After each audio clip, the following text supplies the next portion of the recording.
David Aru and Marion Vorva with 15 years of service, and then Sarah Clark, Alyssa Allen, and Rob Lyerlow, all with 5 years of service. So congratulations to all of you. If everyone that is having a service anniversary this year could also stand up, that'd be wonderful. Congrats, everybody. All right, so we wanted to have it's a Christmas story. It's a major award, right? It's a major award when you get the LAMP award. So as probably all of you are aware, we've had a little bit of a gap in our college awards to acknowledge staff and faculty, and not really to acknowledge students, but we've had a little bit of a gap in that with COVID, so we're looking to bring that back and to align the awards that we have for staff and faculty as well as students with the university-wide awards so that we can put together really great nominees for those university-wide awards as well. So these are the awards that we're going to have this year that are specific to our College of Health and Human Services.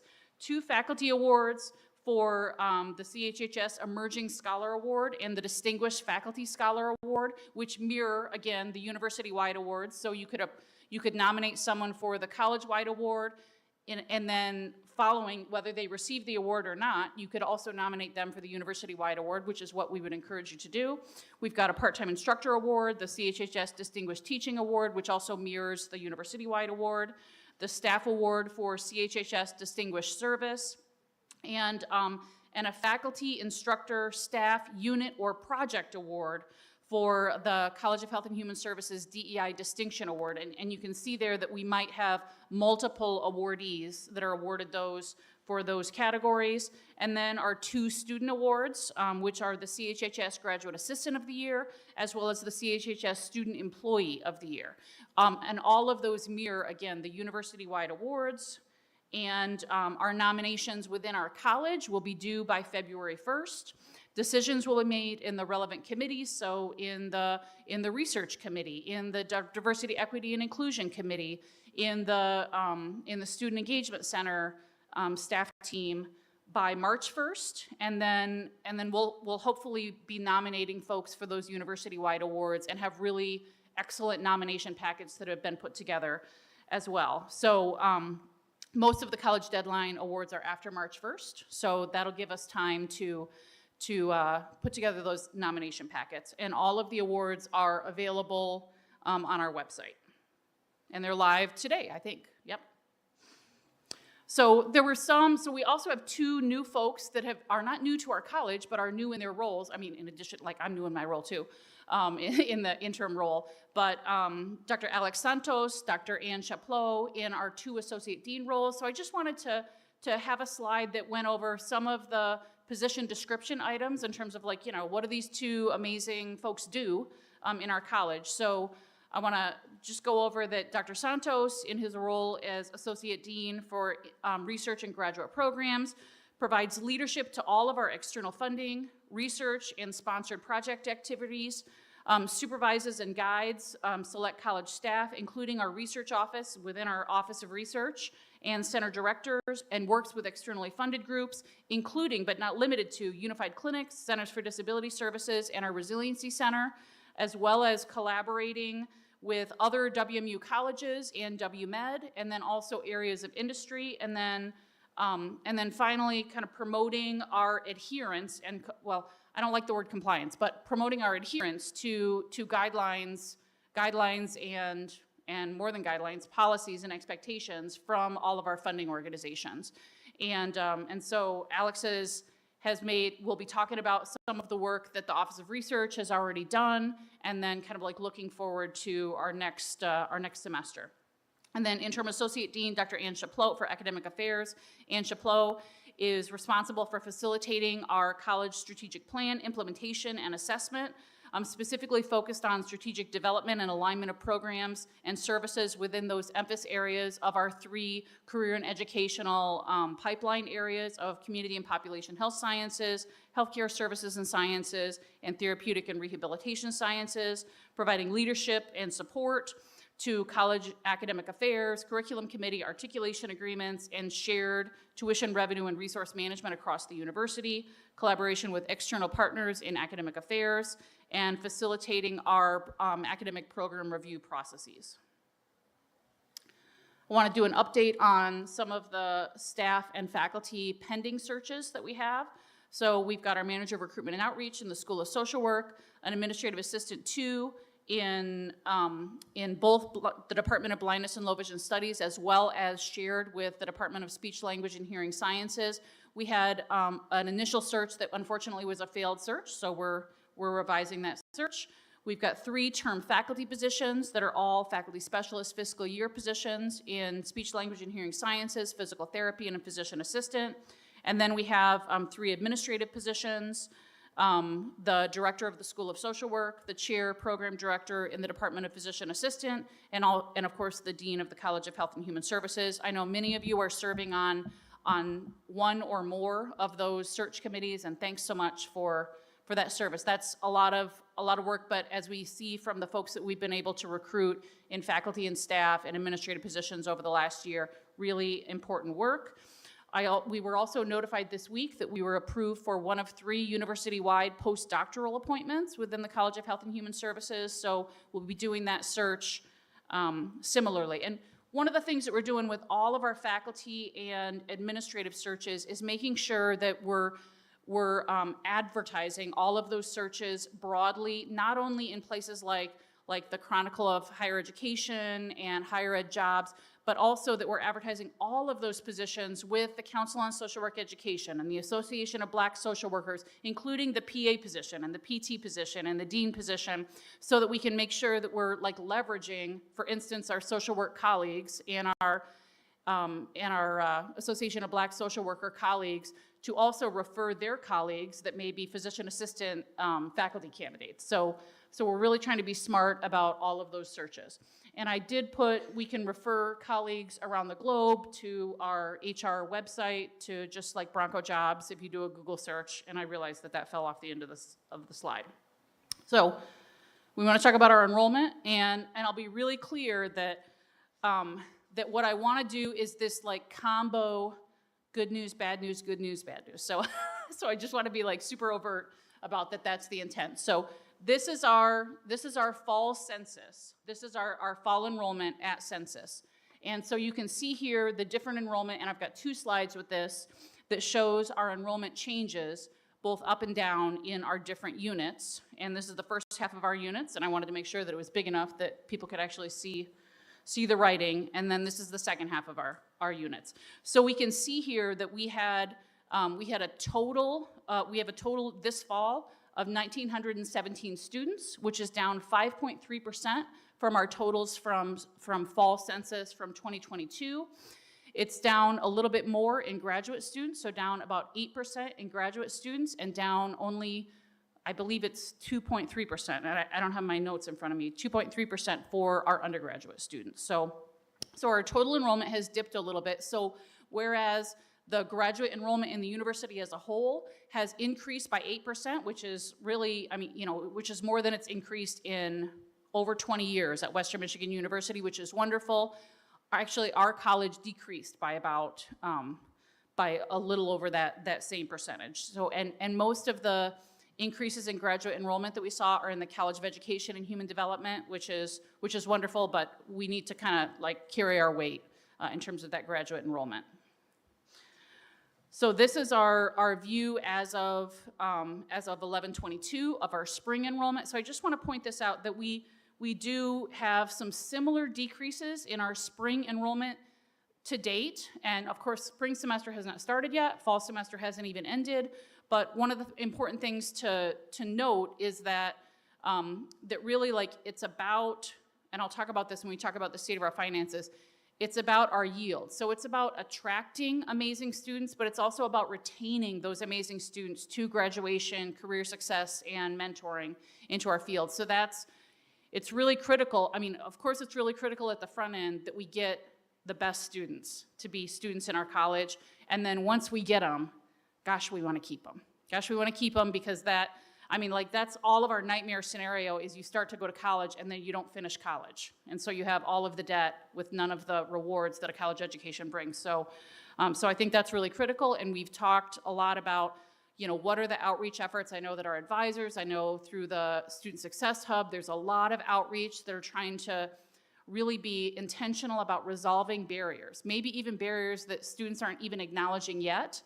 They're not coming to someone, so that we got to do outreach in addition to inreach to them. And that's happening particularly with our advisors, as well as our managers of recruitment and outreach. It's also happening with faculty and staff, right? Like, so a lot of us have had lists over the last several months of, like, you know, can you text or call these 10 students and see if they're experiencing any difficulty with enrolling for the fall or spring semester. So that will not change. And one of the things that we know is that in addition to that outreach by advisors, our students want to be outreached by their faculty. They want that to happen. So that's going to be one of the things that we need to look at. So we're down about 104 students in enrollment from this time, spring of 2023, to this time for spring of 2024. So, all right. So I talked about that our total enrollment is down about 5.2% from fall of 2022 to fall of 2023. And so I want to talk about, we've got a few different programs that we can talk about in our college. We've got several programs that have orders of operation more applicants than we can possibly accept, that are essentially limited in the number of students that we can accept by our accreditation body and by our accreditation standards. And so we can accept the 90 most amazing pre-licensure BSN students that we can possibly get, and that's whether we have 200 students apply for those 90 spots or we have 91 students apply for those 90 spots. And I will say that in all but PA, some of the applicant numbers are going down nationally, and we see that reflected in our applicant numbers. So I just want to be clear that for pre-licensure BSN and for DPT and for OTD and for PA, it's kind of about like getting and retaining those best 40 or 45 or 48 or 90 students. It's not as much about like, hey, how can we recruit another 200 applicants? Because even if we could recruit another 200 applicants, we can only yield, 48 OTD students. So that's just, it's where we can maintain our enrollment, but we really can't, without significant changes, which our accreditation bodies would need to approve, we can't increase that enrollment appreciably.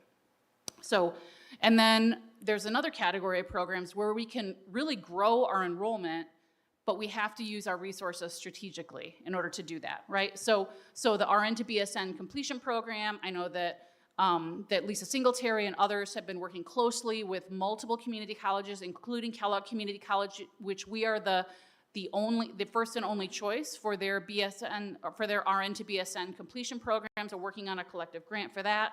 Both our bachelor's and master's of social work, which require us to have a faculty to student ratio.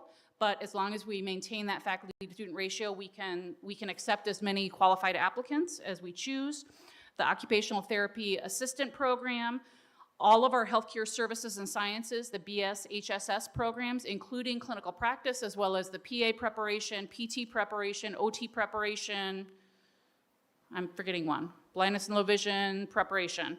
Our healthcare administration, which is one of our newest bachelor's degrees, both our bachelor and master's of public health, our bachelor and master's of speech, language, and hearing sciences, including our BSHS and the master's of arts in speech, language pathology, and the various master's degrees in blindness and low vision studies, including orientation and mobility, teaching of the visually impaired, both children and adults, and vision rehabilitation therapy. So this is really, there is a demand for these programs that we're not yet capturing, and we need to think about like what would need to happen. And sometimes it means we need to think about like what's the structure and format of our programs that might be impeding people from attending, or to what extent. I know that Dr. Hawk and I and Dr. Miller and I have had lots of discussions about about, you know, how can we make those pathways clear for community college students who maybe have their occupational therapy assistant degree, or they've got their degree in human services to then go on and expand so that they're completing their undergraduate degree and then maybe going on to a graduate degree in the health and human services, which is what people want.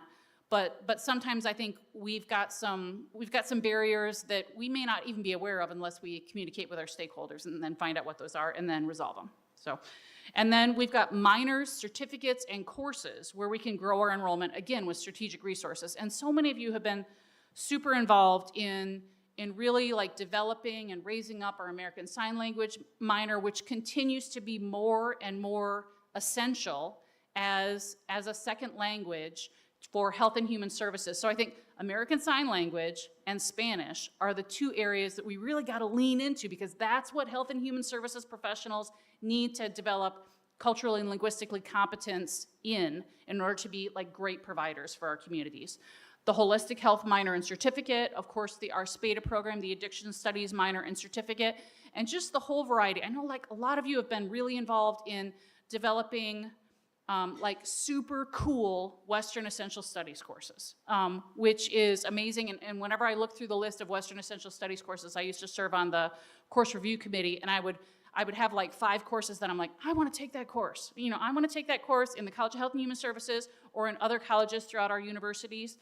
But Western Essential Studies courses not only provide us with a way to have our students, our undergraduate students, meet those WEST requirements within their programs of study, but also allow us to attract students from throughout the university, to attract College of Aviation students who might take Social Work 2100 or HSV 4760, or take a study abroad course in the College of Health and Human Services, and that may be their only exposure to the College of Health and Human Services. So we really want to make sure that it's great.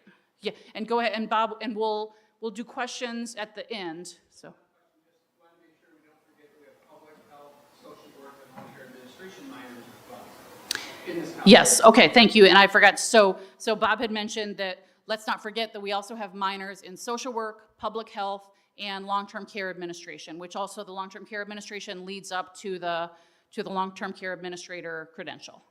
So, all right, awesome. We've also got some new programs that we're in the formulating and then in the thinking about stages, including our CHHS PT preparation as a PTA completion program. So that's something that Dr. Heath has been working on something that will be an OTA completion program in the Department of Occupational Therapy. We're exploring the Doctorate of Nurse Practitioner, Nurse Anesthetist possibilities, and dual degree MSW and BSW with international partners, specifically with University Autónoma de Nuevo León and with Rajagiri College of Social Sciences in Kerala. I also want to kind of highlight, we've got a full list of this, but so many of you have been super involved in creating those articulation agreements. And so I want to highlight Melinda Lockett's leadership on this and Nancy Kretzinger's leadership on this, that it is so essential for community college, for high school students to know that they can come to Western Michigan University as first-year students, or they can go to a local community college and without missing a credit can transfer to Western Michigan University and complete their undergraduate and or graduate degree. So those articulation agreements, kind of like unlike maybe the older transfer agreements, which were, we're just this long narrative.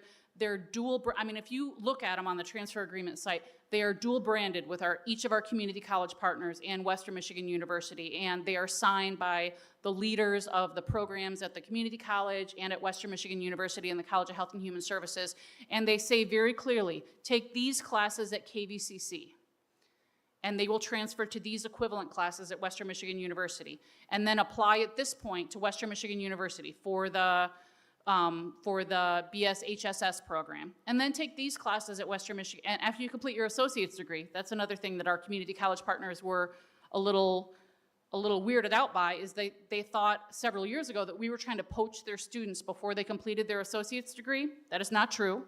We want students to complete their associate degree at the local community college and then transfer, even they might be accepted to Western Michigan University, so they, complete their associate's degree, and a week later, they might start their bachelor's degree at WMU in the College of Health and Human Services. So I just want to highlight all of these agreements, and then at any rate, so it just walks you through super clearly, including walking you through the opportunities to complete a master's in 5 years. So whereas I know we used to talk about 4+1 programs, like the community college nomenclature is more 2+3 programs. Are there 2+3 programs that can yield you a master's degree in your discipline or field within that period of time? So I want to highlight all of the work that's been done, particularly with Kalamazoo Valley Community College, with Kellogg Community College, but also many other colleges that we have, specifically occupational therapy assistant, social work, and public health articulation agreements that are already started. And next year, this list will be far longer. It's really been a concerted effort as part of all of the Empowering Futures, as part of our strategic plan as a university, as part of our vision so that all may learn, to be the kind of place that seeks out and accepts readily our community college graduates around the state of Michigan and beyond. All right, so I know it was a little bit of bad news with our enrollment dipping a little bit and some of the work that we have to do there. I want to talk about our applications, that our applications are up over 100 students this is for the fall of 2024. And I know, again, that's a lot of work by a lot of people, especially by our managers of recruitment and outreach, by Sarah and Tracy and Susan, and all of our advisors, but it's also related to the number of immersion days that we've had here in our college, which is so exciting. It's so exciting to see 60 or 70 or 80 high school students from Ottawa ISD, or from St. Joe ISD, or from Calhoun ISD, or from Van Buren ISD that are in those intermediate school districts' health care and health services programs. So they've already said, I want to be a health and human services professional when I grow up, and I want to go to college. So we don't need to convince them that they might want to be an audiologist or a physical therapist or a nurse or a social worker. What we need to convince them of is that Western Michigan University is the place where they want to go to college. And so I just want to say that we've had 230 students to date at our immersion days, and we're planning to have another 600 students and 23 chaperones at our future immersion days. And so the other part of that is, again, our future students want to hear from us as staff and faculty in our disciplines, and they want to know, can I meet an occupational therapist? Can I meet a chemical addictions counselor? Can I meet a public health professional, which are our faculty and in some cases our staff, to really talk about what that's like. And watching our student panels talk to high school students and kind of describe, our student ambassadors describe that, is really it's freaking brilliant. It's brilliant and it's amazing. And so we've got just top-notch student ambassadors that are coached and are extended, but also are kind of living embodiment of what it means to be a CHHS student and then a future health and human services professional. So I want to kind of raise that up. I think we're turning that around. Our work is not done, so the season of yield, which kind of begins starting in January and February, is really the tougher season than the season of applications. It's kind of like the Seinfeld, anybody can take a rental car reservation. It's the holding the reservation. So, anybody can apply to college. It's the going to college that is the tough part. So we really want to, as we move into our yield season, we want to pay close attention to, again, what are those barriers, but also what are those incentives? What makes students feel of all of the community colleges or four-year colleges that I was accepted to, which may be one, but maybe several, and this occurs in our graduate programs too, which one is going to be the best fit for me? So we got to make that case. All right, I want to kind of switch gears, talk about the state of our finances. So this is a view of the overall strategic resource management, strategic allocation pool, which this is the first year that all of the colleges are out of what we refer to as the hold harmless period, where kind of everything went into the subvention pool. And I see that folks are taking photos. We'll also make all of these slides available to everyone in the communication that's going out next week. So this was, you see on the top line, on the first line, that this is that kind of maybe traditional narrative that we've heard, that we've got 3 colleges that are making more revenue than they cost, and 4 colleges that are costing more than they make in revenue. So, and we're one of the colleges that's making more revenue. So we've got the College of Education and Human Development, College of Health and Human Services, Hayworth College of Business, that in line 1 are in the black. And then, but one of the things that the university looked at was really the way space was allocated and the way it was charged to each college was not something that colleges had any control over. So if we said, you know what, we don't really need our 3rd floor anymore.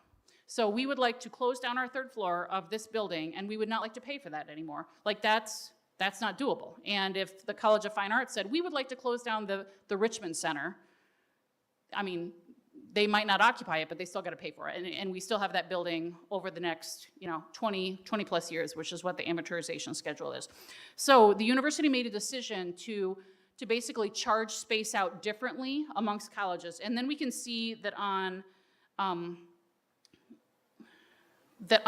line 5 then, that meant with that more equitable allocation of space resources across colleges in the university, that now we have 6 colleges that are in the black, and that the College of Fine Arts is within $312,000 of being in the black. So that's a more equitable system. And then we got to build back in those space costs before we get to the subvention pool.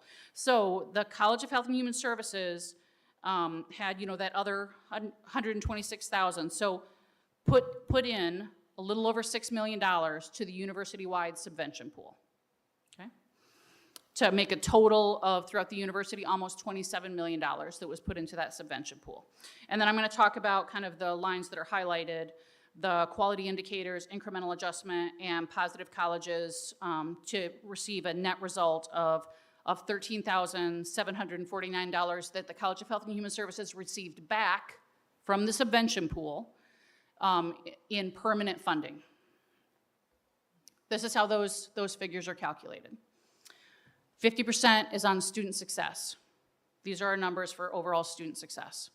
You can see that we're a little bit lower than the average in student success on some of the measures. So some of the measures are retention and persistence rate, FIDIAC retention rate, underrepresented minorities, Pell Grant recipients, first generation retention rate, graduate student completion rates, which we're really doing amazing on, and then graduate students conferred to underrepresented minority students. And then the other quality indicators are about academic excellence or faculty success. This is something that I think we can work on a fair amount over the next year, and Alex is going to talk about this in his part of the presentation. So the average number of scholarly works per traditionally ranked faculty in the College of Health and Human Services was 2.7 in 2020-2021 and was decreased to 2.3 in 2021-2022.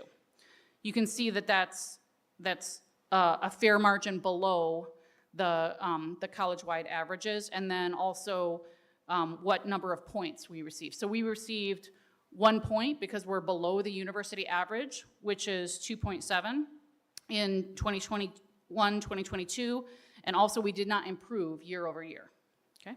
And then the other measures right now, instructional and programmatic excellence, quality, innovation, and national rankings, which we should do really well on national rankings, but they haven't really calculated out how that will work.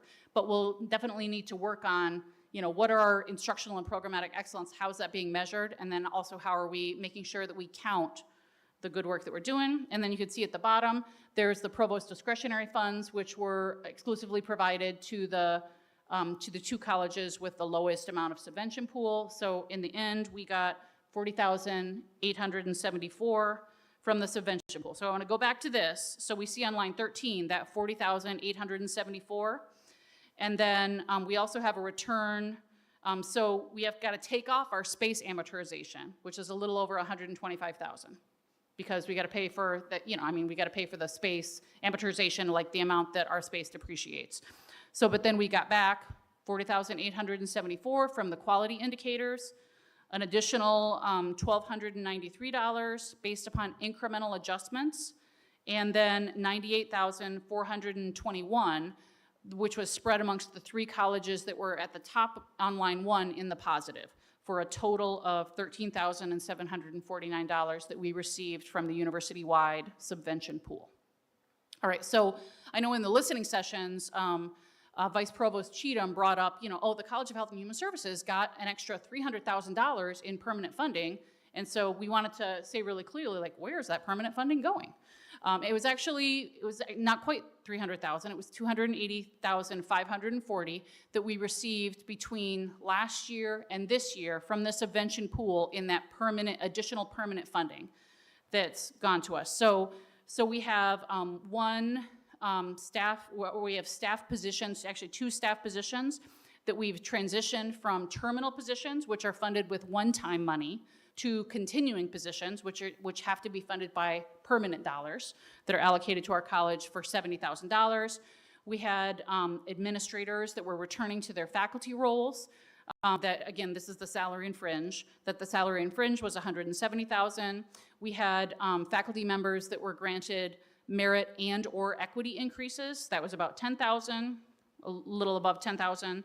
We had staff grades that were changed or increases in seniority. So probably all of you are aware that when the Aon market analysis was revised, it raised the minimum levels for a bunch of grades of staff positions. So like grade C, grade D, grade G, whatever, the minimum was raised. So anybody that had their minimum salary or hourly rate raised went up to that minimum level.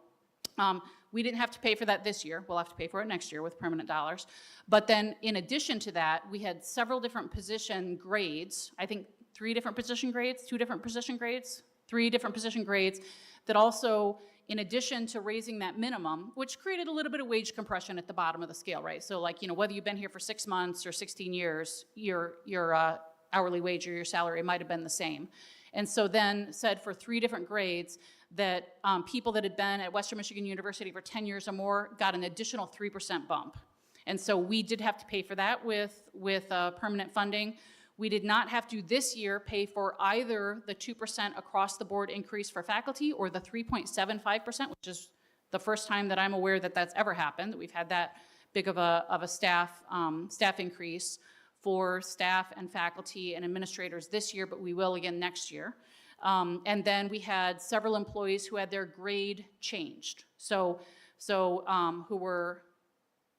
advocated with their colleagues to say, like, I'm graded at a grade G, I really should be a grade H. And that involves a salary increase or an hourly increase, so we got to pay for that with permanent funding. So that's about $285,000 again. And then, I'm sorry, and our IT upgrades and replacements. Joshua has been working really hard on making sure that we have a routine schedule, not only in the College of Health and Human Services, but also at Unified Clinics and Centers for Disability Services, which we partner with to make sure that, every 5 years or every whatever, the stuff needs to be replaced, and that has real costs associated with it. So that accounts for slightly more than the permanent funding increases that we had. All right, so I know this is really small. I want to look at CHHS funding, revenue, and the university participation allocation, which is 43 point, help me out, 0.15, thank you, Amy. So here we can see, so I want to point out a couple of things. First of all, the way that we, Western Michigan University, count our revenue in different areas. So undergraduate revenue is counted in undergraduate credit hour production. So that's why when we're talking about like these WES courses where we're attracting students from throughout the university, that those are really critical. That's why also when we're talking about like, hey, can our college do the best job of teaching biostatistics, or can the statistics department do the best job of teaching biostatistics, or some combination thereof, that we want to be thoughtful about that, because our undergraduate tuition revenue is based on the number of student credit hours that we produce. So that's kind of like listed for all of our units. So if we see that in blindness and low vision studies, we anticipated having 307, or basically 100 3-credit courses in undergraduate student credit hour production. We actually had 408. And then let's look at SIP. We anticipated having, We anticipate having just under 17,000 undergraduate credit hours and had just over that, right? So, I mean, we see that the scope of difference between our different units is pretty large. Now, let's talk about graduate tuition. Unlike undergraduate tuition, graduate tuition is calculated based upon graduate FTE, or full-time equivalent. So that means that any graduate student in our programs that during the academic year, not during the summer, is taking 6 or more credits is 1 FTE. So we see here in physical therapy, this is why, you know, we have 88 students in the DPT program and we have 88 graduate FTEs. Now, DPT students are not taking 6 credits a semester. They're taking 16 credits a semester. 16, 18, 19, 20. The same is true for PA, the same is true for OTD, the same is true for our full-time MSW students. So I just want to be clear, and we've talked about this in chairs and directors, of that if we're providing more than 6 credits of FTE, or whatever, more than 6 graduate credits, we're not really getting like fiscal resources to support that. You know, it's not like we're getting 3 FTEs for a DPT student who is taking 18 credits. Now, and that's, I mean, there's a series of decisions that go into our assumptions, and there'll be an opportunity in about 2.5 years to look at those assumptions again.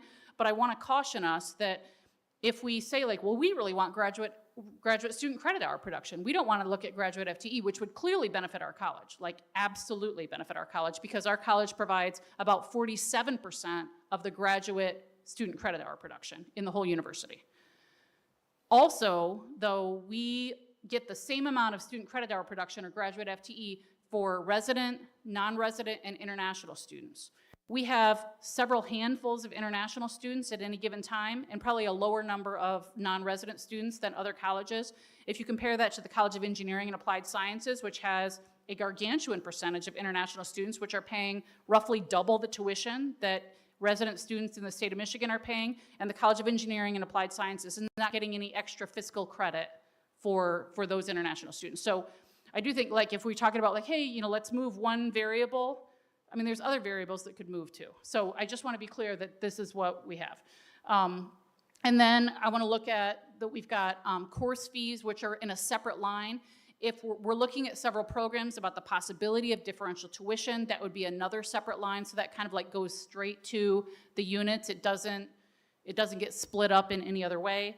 And then we've also got enrollment fees, which operate the same way. And then the F&A that the units receive. So units receive 20% of facilities administration or indirect external funding dollars each year that's given at the end of the year, and then they give 10% of that to the PI. And then the rest of it, so another 10% goes to the Office of Research and Innovation, and then the remaining 70% goes to the college.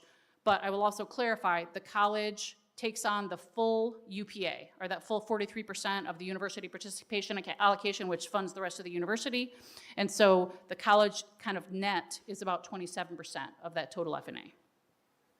So these are the total revenues, and then on the next page, we see all of our expenses, which of course we know is primarily in people. I want to point out that this is also just our main Fund 11s, which involve like kind of like our main fund. I mean, all of the chairs and directors and office managers are familiar with this. Our main fund, kind of our operating budget, plus our course and enrollment fees. It does not include endowments. It does not include direct grant resources. It does not include Fund 23s, 24s, 25s, all of those. So this is kind of the main operating budget. And so we can see that most of our operating budget is in our folks, is in people. And then we have part-time instructor appointments, term appointments, graduate assistant allocations, which are spread throughout the college, but also some units allocate additional resources to hire additional graduate assistants. And then grant reimbursement expenditures, so the amount that comes into the college and then goes out for the resources that we said we were going to spend on particular grants. In terms of, this is the faculty, this is like the faculty workload portion of that, not supplies, which is covered under the grant budget. And then faculty startup, faculty moving expenses, and then a miscellaneous. So I just want to point out here that like in the colleges, we also have subvention going on within the College of Health and Human Services. So we can see here that the total, the net balance across our different units so that we've got 4 units that are generating more revenue than they cost, and then 5 units that cost more than they generate in revenue. So that same like kind of subvention principle. And I want to talk about that. If we were a responsibility-centered management university, this would look a lot different, because responsibility-centered management universities are you eat what you kill. I mean, and I can't say, I mean, just there's a viciousness to responsibility-centered management that would be like, yeah, we don't have any of these programs that we can't make a lot of money on. And that's not what we do, because, I mean, we're an educational institution and we're a College of Health and Human Services, but I do want to be clear that when we're talking about like, oh, we're referring lots of students are taking West courses in SIP, that also means like SIP is contributing, like, yeah, that SIP is contributing, over $3.6 million to the whole. So what helps SIPs helps all of us. And, and likewise with our other units. So I do think that far from that our units should operate in isolation and be like, we're gonna keep ours.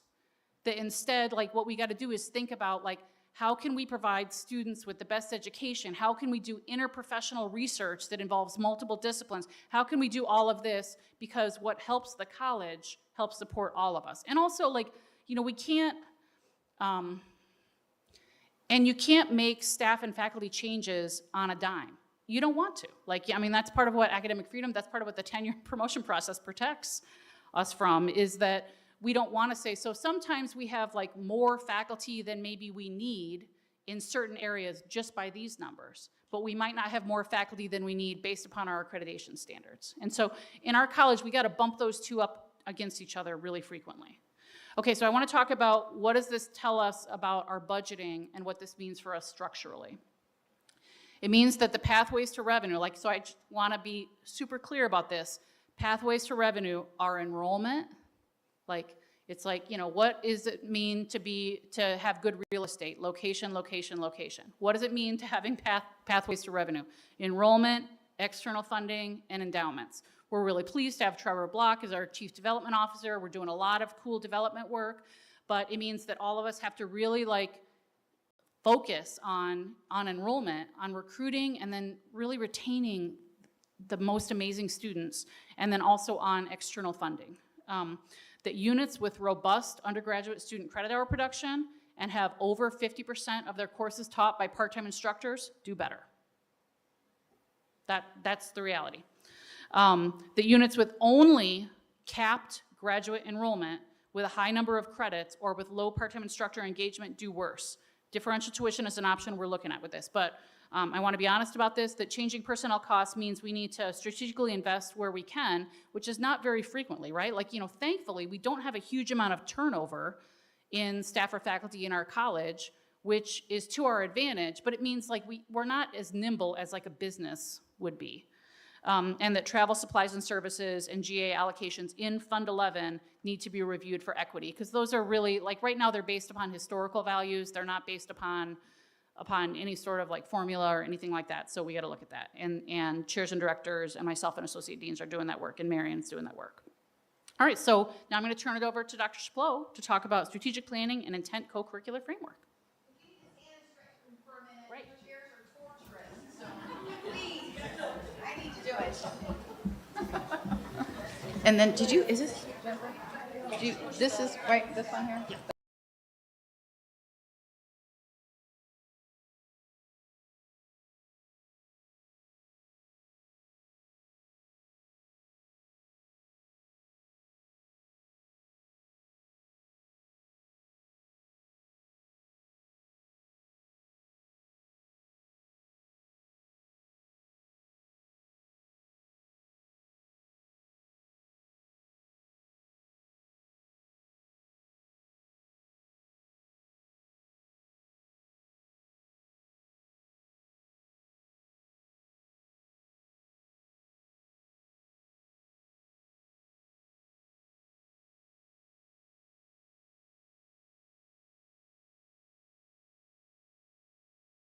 Am I close enough?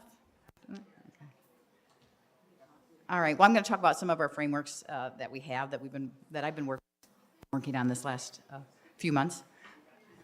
One of the first tasks that I dove into when I started in summer 2 was to finish the strategic plan that was worked on all of last academic year. So that just involved compiling all of the content and then adding those all-important metrics and initiatives and the action steps, who's going to do what. So I thank Jasmine Mead for helping with that when I started, because she was part of that whole process last year. And then some of the rest of you who I reached out to as we kind of figured out how we would put that into action, make that more operationalized. So thank you for everybody's work on the vision and the mission and the values, and to everybody who served on those steering committees. So if you haven't already seen the strategic plan, it's on the website, and it is on the About page. So you can find that it pretty much mirrors the university structure, where the 7 pillars are the same, and you can click into each of those. If you click the plus sign, then you'll see all of the goals and the objectives under each one of those. And so those are 2 examples from our pillars there. So what the working document is, what we use internally includes all of those, who's going to do what, the action plans, and the chairs and directors have those, and we can send that out again so you know kind of the inner workings of how we're going about tracking all of those goals and missions. And this is what our dashboard looks like. I've been working with Joel Krause on that, and so that we can make the information easy to see how we're doing, let everybody know our progress. And that's kind of the essence of the strategic plan, is it's not a document that we are throwing in a drawer and closing and forgetting about. This is a 10-year plan, 2023 to 2033, and it is our roadmap. It is one of our outcome measures, and we should be not only measuring it regularly, which we'll be doing once or twice a year, depending on the metric, if it's something that we collect the data for in the fall for enrollment, or if we do it at the end of the academic year, that we want to get that out there, not only on our website, but on our monitors in the atrium. All of these initiatives, we have fun initiatives, such as what the registered student organizations are doing that work in and address some of those objectives that we have. And so we want to put that out there so that people can see that we're working towards our goals and our mission and our values. So everything we do should be quite intentional and should fit within our strategic plan, right?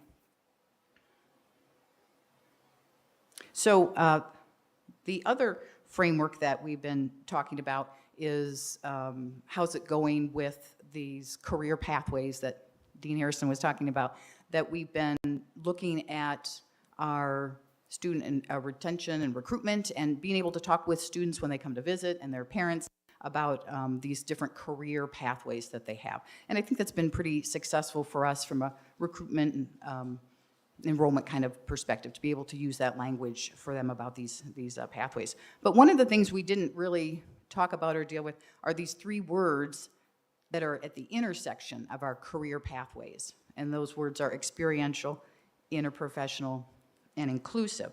And so I've spent some time talking with folks about what that means. And it really is the essence of our co-curricular programming. This is how we provide all of our interprofessional education committee work and the DEI work, and Dr. Dennis is going to talk about that in a minute. But everything that we do in our co-curricular programming is kind of fits within this structure. And so I've just kind of added some language to that. So again, like the 3 career pathways, when we're talking to potential students and their parents, is what does our co-curricular programming look like? And so it's based on the World Economic Forum most in-demand employment skills for 2025, which are self-management, and that includes some of that resiliency, stress management, active learning and learning strategies, technology use, and we're looking a lot at AI this year and how we're using that and how students are responsibly using technology, problem solving, analytic thinking, and innovation, and working with people. And that's the leadership, the advocacy, working with diverse groups and individuals. And so that's kind of the essence of what we're doing. So having just some language around that hopefully will help us when we're talking about and promoting that not only do we have robust curricular offerings, but our co-curricular programming is structured. Now, it's just a talk about, sorry about this, the mic's cutting out a little bit. It's just a way to talk with people for now, but my dream is that in 10 years, we actually have a funded program where we can have a way to capture and track and provide more services. Technology is not my friend. Might just be running out of batteries. Oh, okay.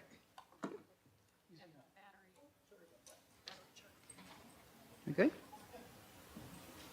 All right, so, Hayworth College of Business has the SPURS program, and that's a great way for them to ensure that all students at all, undergrad and grad, from the day they start to the day they graduate, that they're enrolled in professional development series. That's kind of a dream that I have, that we could have that down the road. But by having, just starting with being able to talk about it and describe that we have co-curricular programming, that in talking with Trevor Block about maybe a potential donor might want to fund a program like that. So you got to start somewhere and be able to have a name for that. And I know some folks have done some work in the past to try to get us there, but I think it's a good timing to line it up with our career pathways. So that's kind of our goal for that. So that's just another framework that we have out there. All right, last framework. This is a document that Dean Harrison put together when talking this last year with chairs and directors, and some individual folks about some initiatives that they wanted to work on or offer through the college. And so, we don't really have a lot of this stuff in writing anywhere.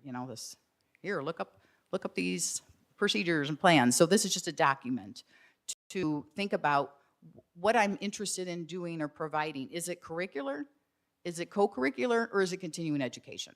Because there are lots of things that you need to consider in each of those. Are we providing it free to the public? Is it going to be will there be a fee with some compensation for an instructor to provide training? So it's just a way to sit down and think through and strategize how I want to develop this idea or this offering. All right? So that's available as well. I think Dean Harrison shared that with chairs and directors, and that'll all go out with the handouts as well.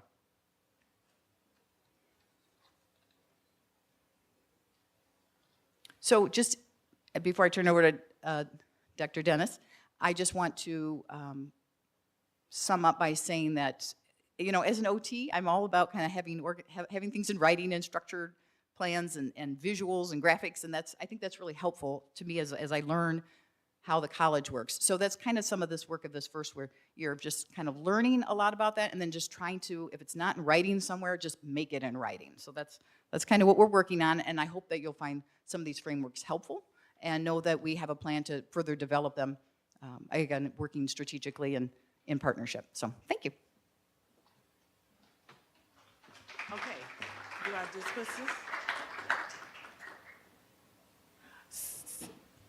All right, I'm Betty Dennis, and this quick slide gives you a sense of what we've been doing, but I wanted to expand it just a little bit so you all understand what the DEI office does and who we're working with.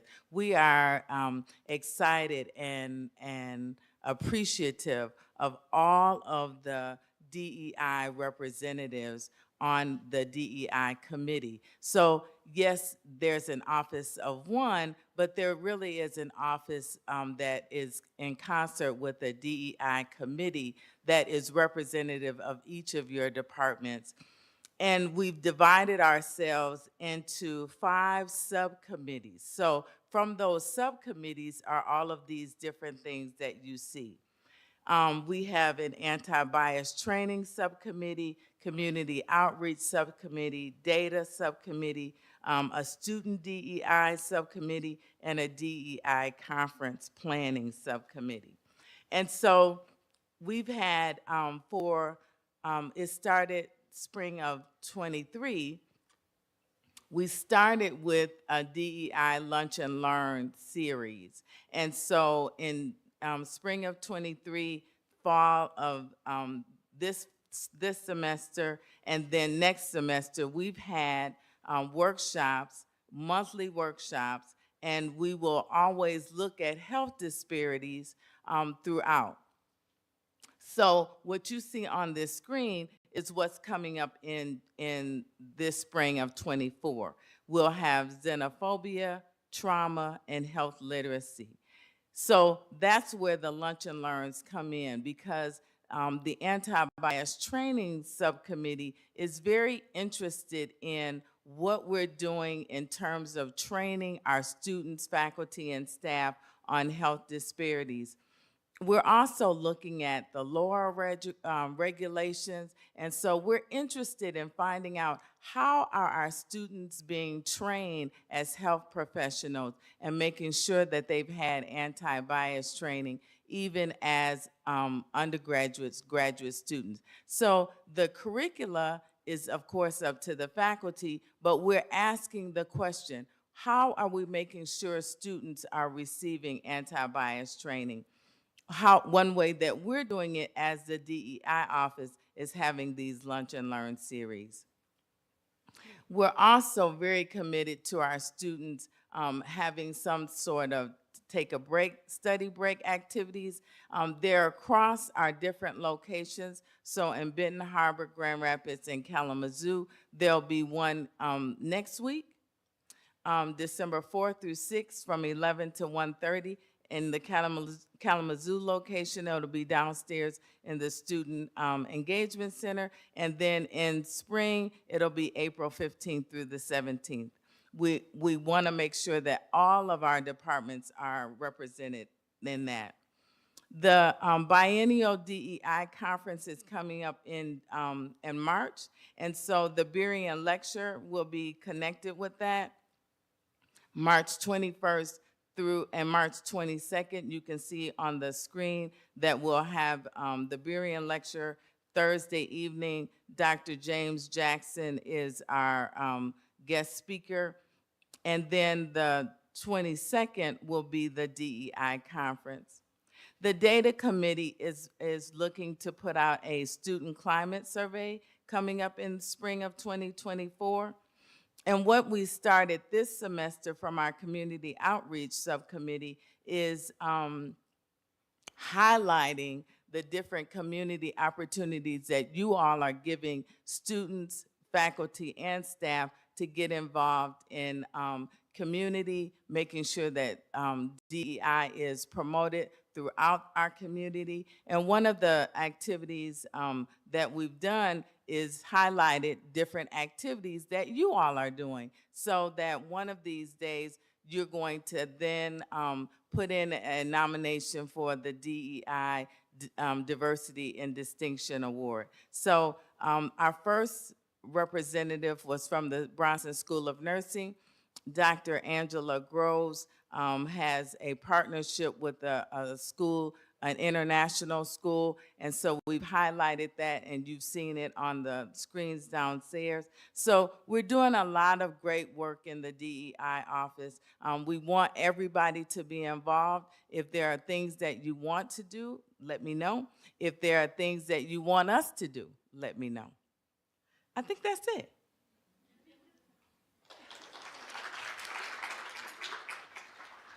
Dr. Santos.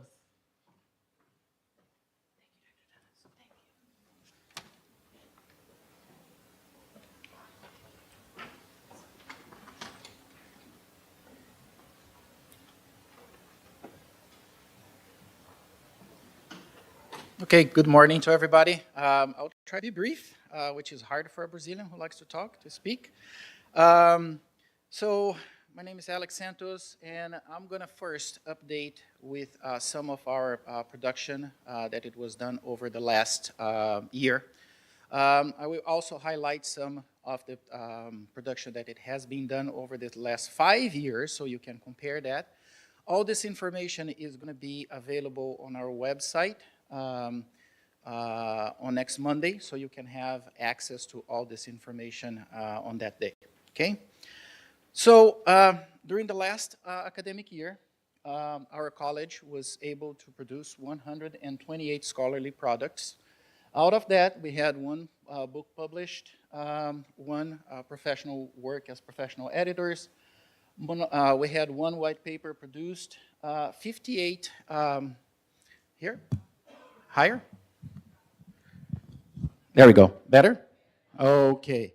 Um, 58 peer review articles, 29 conference proceedings and poster presentations, 20 workshops, 3 panels, and other 15 types of presentation. So this data is based on our faculty activity report system, so FARS, and this data was collected until last week, so we had about 75% of our faculty responding to that, okay? I still believe that that is a rate of response that it can be increased along the next years to come. So this entire report, a list of all of our production is going to be published on the website, okay? So all the articles that they have been produced, they're going to have a link that our colleagues, they're going to be able to click on that and have access at least to the publishers where these articles are there. If they're open source, you're going to have access to those articles. So why did we do that? So the idea is increasing the reach of the work that is being published by our researchers. So that provides us with the ability later on to start doing connections within our college and present some of this work to other colleges so we can start processes of effective collaboration. In terms of external funding, so this is the amount of grants and contracts, special services contracts that we have received on the last fiscal year. So for the fiscal year of 2023, the number is $7,103,067. Okay, we have had a steady production in terms of external funding over the last 5 years. This number of external funding received came from 55 proposals that they have been awarded on the last year alone. All this data, it's going to be available, and you can take a look at all those funding sources on Monday, okay? In terms of production, with compared to the other colleges, on the fiscal year of 2023, in terms of the number of awards per college, we have been the second one ranked over the entire university with 55 awards received. And in terms of funding production, number of dollars received, we were the third one over the entire university. That corresponds to about 17% of all the external funding that it was received by WMU. In terms of distribution of these awards by the type of sponsors, most of our federal dollars, they have come from special contracts and contracts that they have been done with special agencies, followed by federal agencies, state and educational institutions. Most of our awards, about 37 of those 55 awards, they have been below $100,000, which once you put them together, they add to a lot. And so this is an important information because our office is now working towards to provide all the potential logistics for any faculty that wants to come and apply for these awards. Provide all the consultation, all the guidance for these grants to continue to be produced. So the major line here is that all of our faculty, they do not have to be thinking about $5 million grants at a time.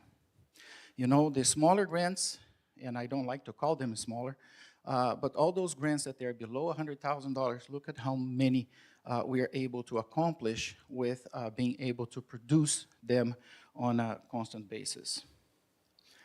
I will skip this one because of the time, but I would like just to give you a highlight about the work that it's being done since July of this year. So once I took this position on July of this year, I have been taking this job using the scientific method as a way to promote our research moving forward. So over this past 6 months, I have been collecting a lot of data and organizing our strategic lines of work to be implemented on the years to come. And I'm being very careful with that because one of the most important things for us to do at this point is to realize how can we provide every single faculty and every single research with the ability to produce their research. No matter what area, no matter what they want to do, it's for us the ability to provide the logistics for all those that they want to produce. No matter if that is for an award, is that for an article, if that is for $5,000 or $5 million. And so the idea is that during this 6 months, I planned and we are able to create a dedicated office for that. So the CHHS Office of Research was created, and we started working on development of basic logistics and infrastructure for everybody in this college, including the establishment of guidelines for pre- and post-award management. So in September, end of September, the entire faculty received a list of guidelines providing information about what are the first steps for pre-award management, post-award management, how we can facilitate the process of finding space for some of those projects. We also implemented consultation and technical services for pre- and post-award needs. So twice a week for about 6 hours a week, we are providing consultation for anything that it's technical. It goes from writing, it goes from looking for awards, looking for potential ways to implement your ideas and make them go forward. Creation of dedicated local database for awarded projects so we can manage those projects better. And so that was created over the last 6 months. We also revived a very large area on the 3rd floor that we are going to be using for dedicated research projects.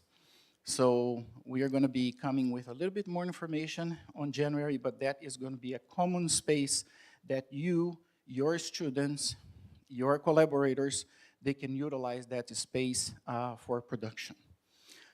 We just created a steering committee for research, where at this point, I'm gathering information about what we should tackle over the next years in terms of issues to provide more incentives and to provide more logistics for our researchers. And at this point, we are also creating a dedicated portfolio for our CHHS researchers. This portfolio is intended to create an identity and facilitate the marketing of our work with other collaborators. And so I hope that by the end of January, we are going to have this portfolio created and shared with you all so we can start the process of making our work a little bit more known. So it has been a lot of work over this last 6 months, but it is work that it has been done on organizing our house first, organizing all the background needed for the implementation of our strategic logistics over the next 2 years. And so I'm always available for anybody who would like to discuss and to ask questions, clarifications, and more importantly, all those that they are intended to promote the development of science and research development, creative scholarship. Just come and talk to me, and we are going to be able to facilitate that process. So with that said, yeah, I'm out of my time. It's just to provide you with a short timeline. So this 6 months, they're going to be opening up a very long-term number of initiatives that they're planned for the long-term growth of the college. okay? And so that include not only these internal initiatives, but also we're going to have external initiatives and improving our communication with other colleges and with our collaborators. So I tried it.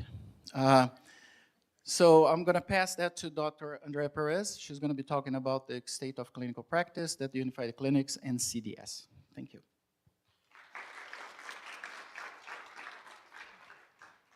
Good morning, everybody. Do this here, maybe. That's all right. We'll go brief. I know that we have one person after me, but good morning to you all. My name is Andrea Perez. I'm the director for the Center for Disability Services, and as of July of this year, the director for the Unified Clinics as well.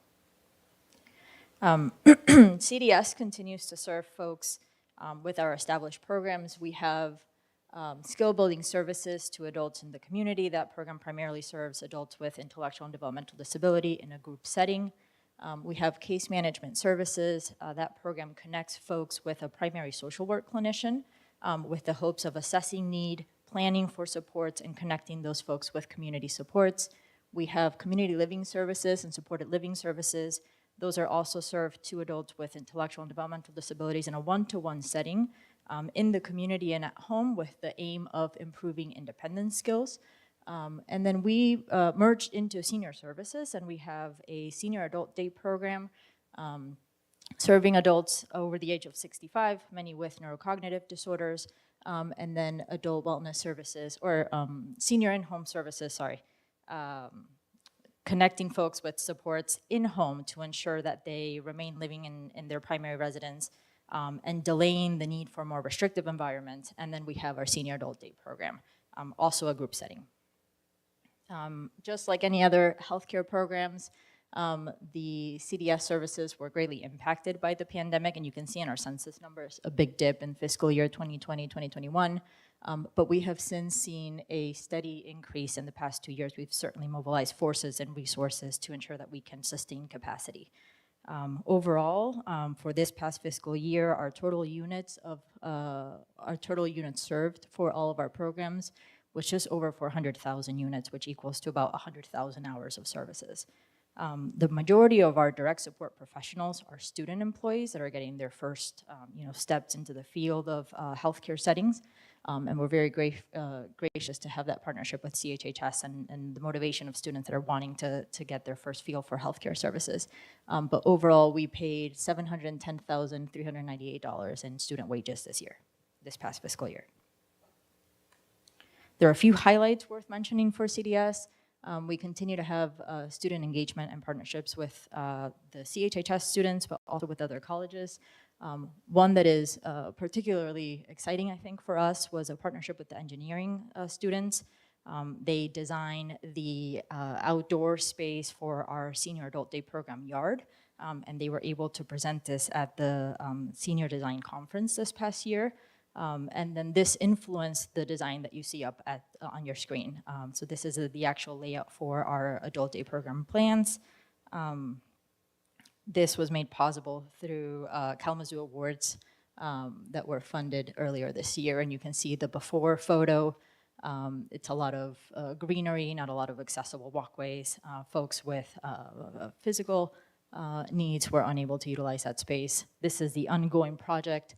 It's a two-phase project. Right now we're in the middle of phase one.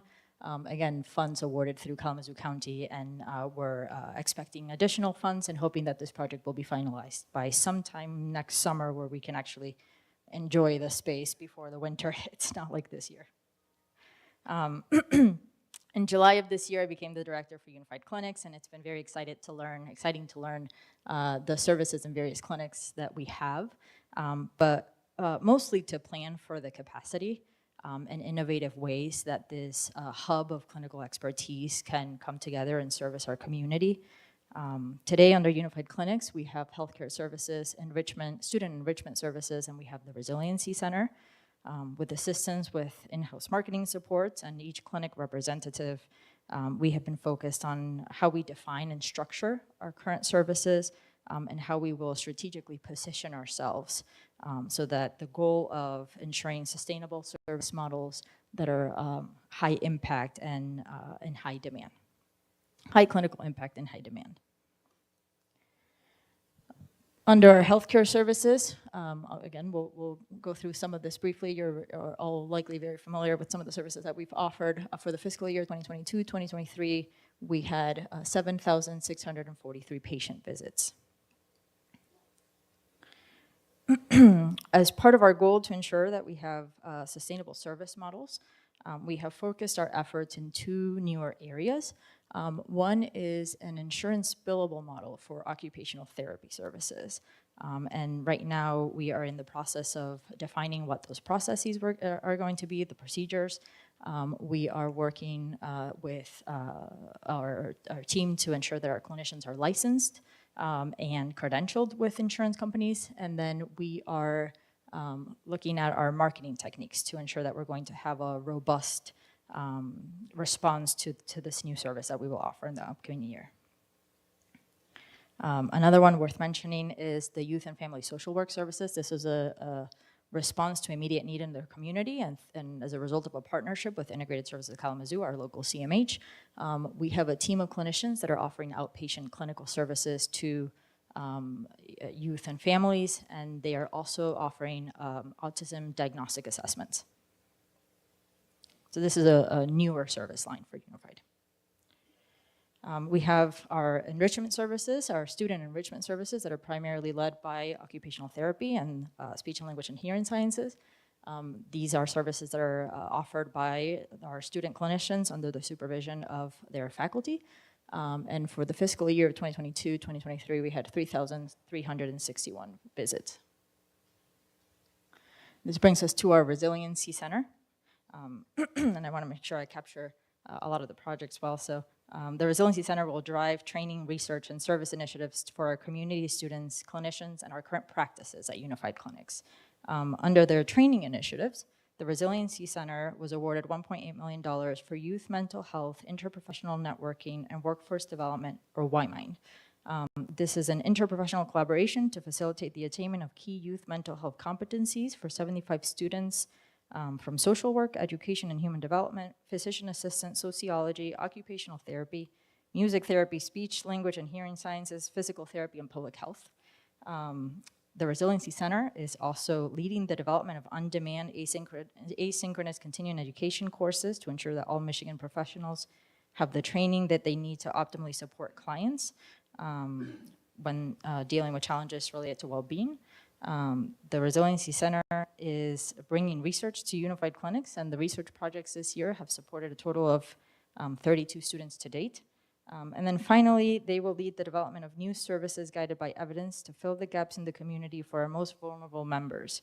These services are integrated into Unified Clinics to support financial stability, provide clients with affordable, high-quality care while giving students the opportunity for experiential learning so that they leave WMU prepared to meet the health challenges of our community. That's it.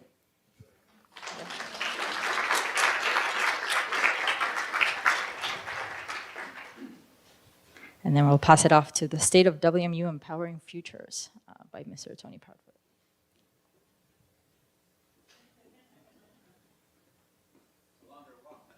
I know. Thank you. All right, good morning. So if I'm not mistaken, I have 2 minutes, is that right? So how about if we negotiate for 10? Can we do 10 minutes? All right, we'll do 10 minutes. Awesome. Well, thank you so much for the opportunity to come and chat about Empowering Futures. It's a really exciting initiative, and I'm pleased to represent my cabinet colleagues to talk a little bit about it. So this is the mission. I'm not going to read it to you because we have a lot of bright people in the room who can read on their own. But fundamentally, what I do want to talk about is the goal of our donor. And the goal of our donor talks a lot about changing the condition of our society. And ultimately, what our donors want to see is more college attainment and for us to reduce the equity gap in college attainment among historically underrepresented populations, including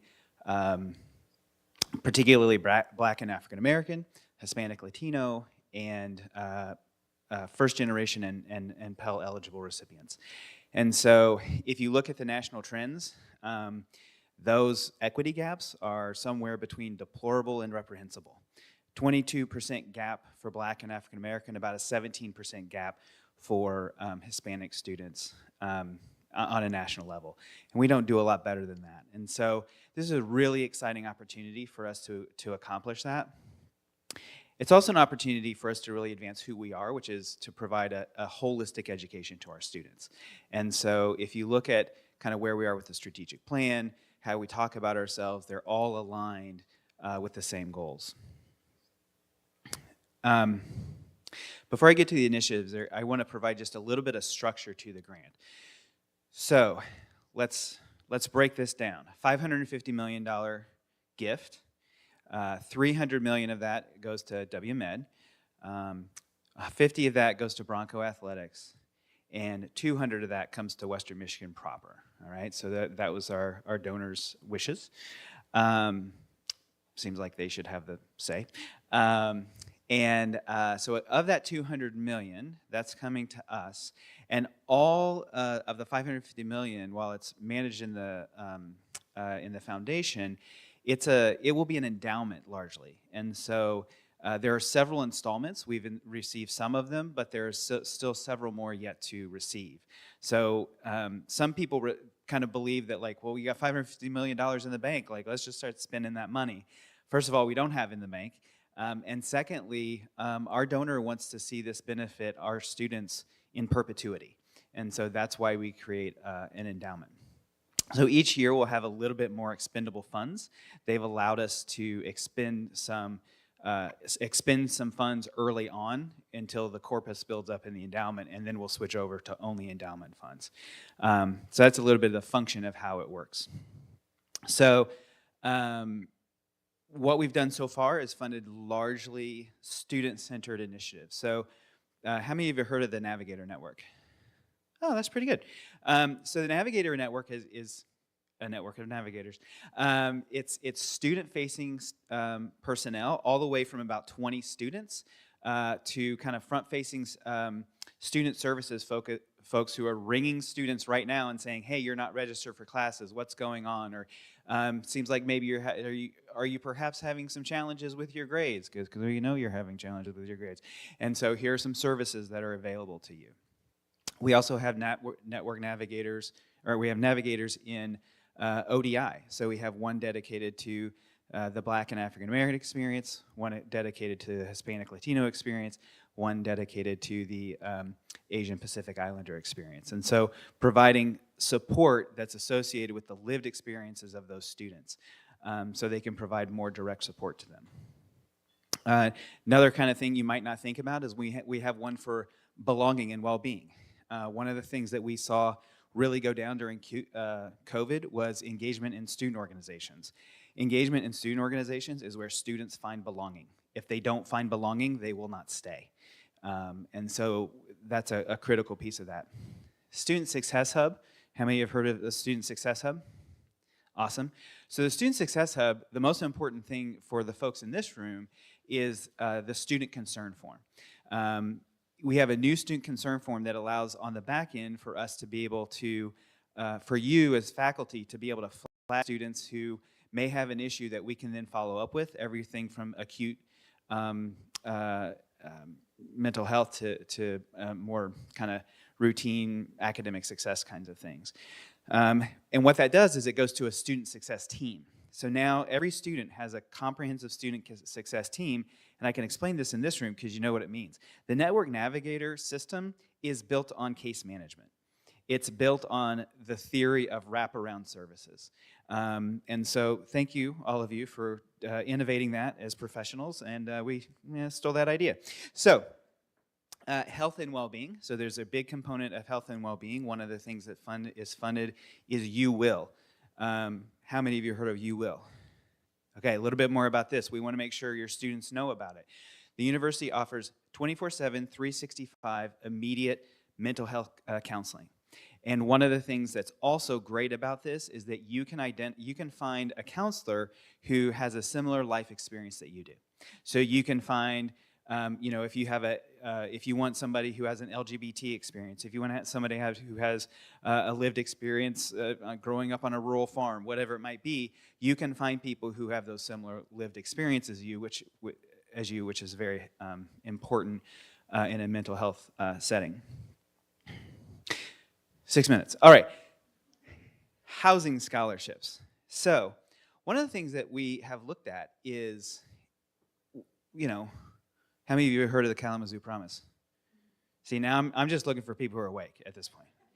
Okay, so one of the things that we've learned about the Kalamazoo Promise as we've innovated is actually for some students, tuition and fees ain't enough.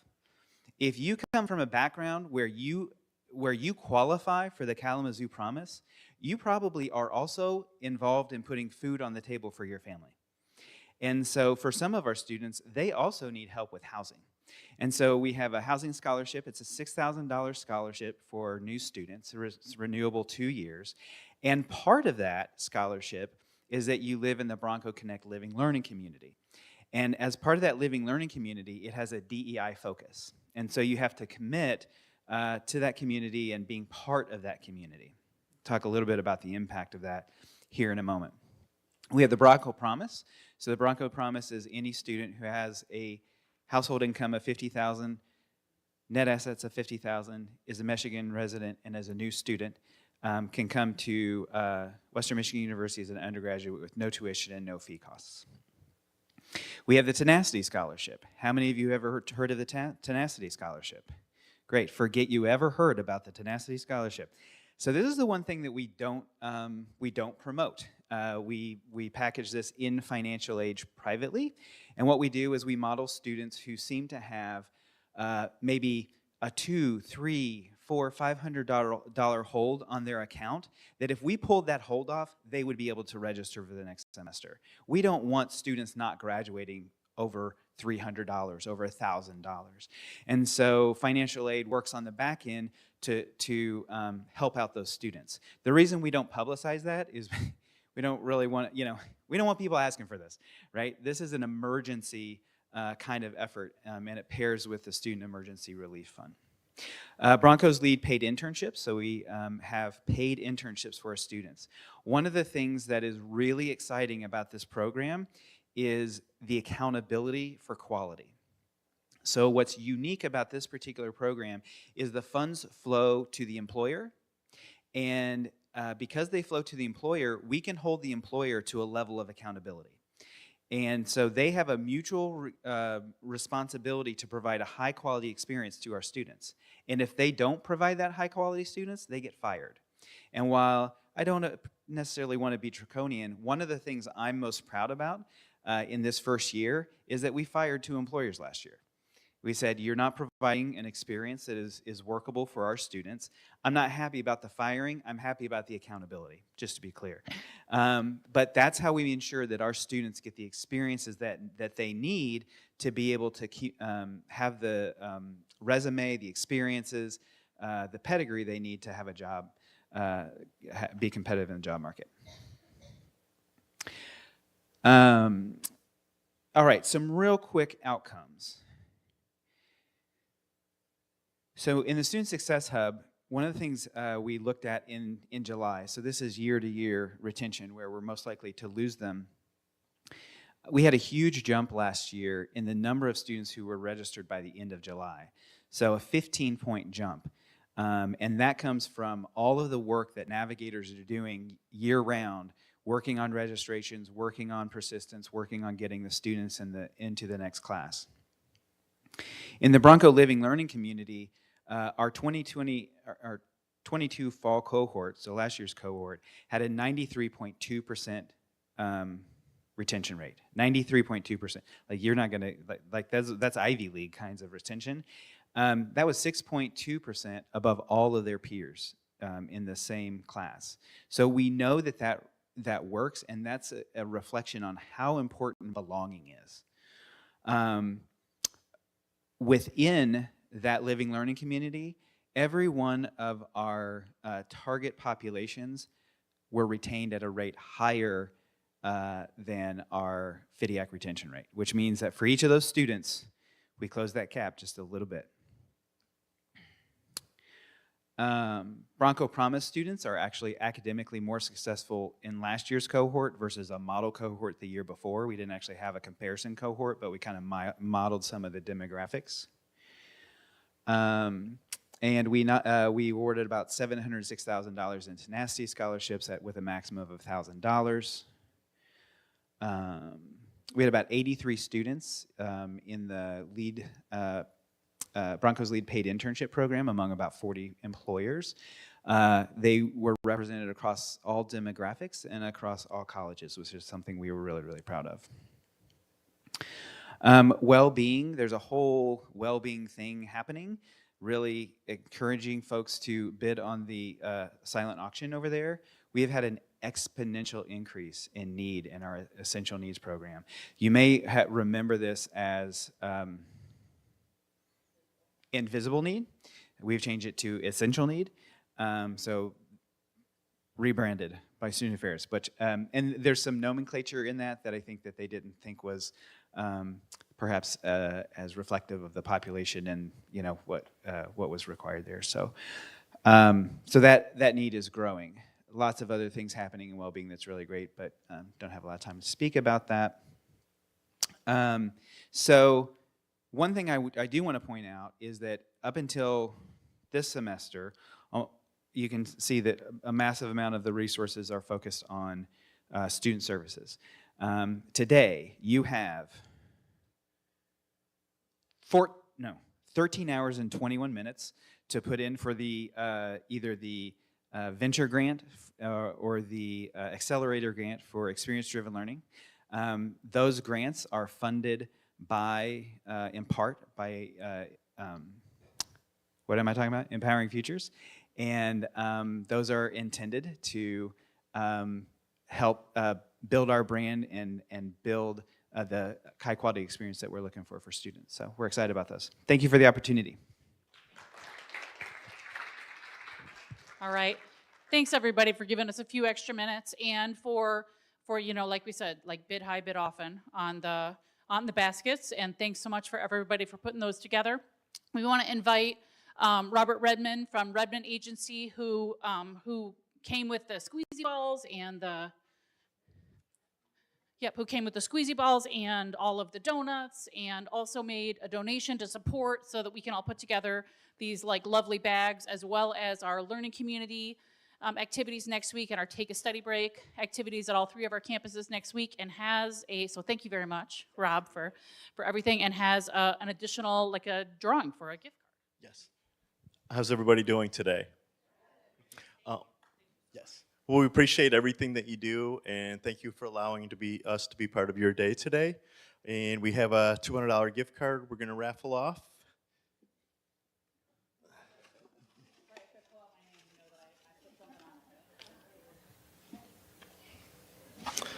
And the winner is Ben Brady. Thank you. Thanks so much. Feel free to hang around again, do bids, have time for fellowship, and happy holidays. Happy Kwanzaa, happy Hanukkah, Merry Christmas, Happy New Year, happy finals week in a couple of weeks. Happy end of the fall semester, and we're so glad that all of you are here. All right, thanks so much.